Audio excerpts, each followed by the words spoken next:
So one of the things that I was thinking about the other day is like skincare routines and like what we all want to get out of them. I think it's really easy to get sucked into like skin talk and all of the popular products, new products, and put yourself in a situation where you are doing too much for your skin, putting too much on your skin, and using the wrong products. And I think what's helped me, or what is helping me right now, is focusing on just a few ingredients that will help my skin with like what I really want to see with my skin. So for me, it's more about evening tone and getting rid of hyperpigmentation, dark spots that I get from acne.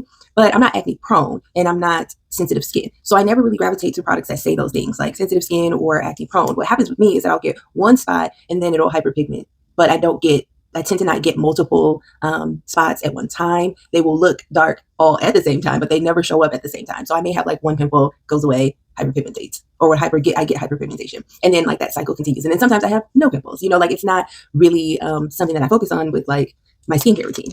But the things that I do focus on would be, for me, AHA, BHA type products that I can change up a little bit. Like I like ferulic acid to swap out instead of an AHA, BHA, but really like that exfoliating chemical exfoliant product. And then I also focus on like niacinamide for like my other active. Outside of that, I leave everything else alone. I don't use a retinol. I don't use vitamin C. I love vitamin C, but I've noticed that I didn't need to have that with the other things. I've chosen niacinamide over vitamin C. I've chosen niacinamide and AHAs over vitamin C. Some people pair them together, but a lot of times I see that people will say, okay, I like niacinamide and vitamin C, but they're not doing a lot of like chemical exfoliants like AHAs or BHAs. Do you get what I'm saying? So it's like choosing the ingredients that you want to stick to. Outside of that, I love like a hyaluronic acid, peptides, ceramides, the things that like will, retain moisture in the skin, but everything is outside of, those two actives, the, niacinamide and AHAs.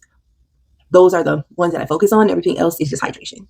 Now that I've narrowed that down, I think that my skincare routine is going to be a lot better because I will be able to try new products, but within the scope of like products that I know work for me. And that'll keep a sense of newness, and it'll also help me narrow down what I like betwixt the products, because I know that if I'm trying different niacinamides, like after I finish one up, try a different one. By the time I've done that over, say 5 different products, I'll know which ones I like best because they're all niacinamide based products, like serums. You know what I'm saying? I hope I'm making sense. Maybe I'm just making sense only in my head, but it's just something I thought about. So the other thing I've been really, really into is like eye serums, especially for the daytime, because, okay, that was a lot.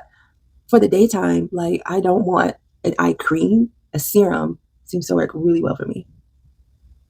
So I'm just kind of like sticking to that. Okay. Now you can see my skin is pretty glowy now that I have all my skincare on.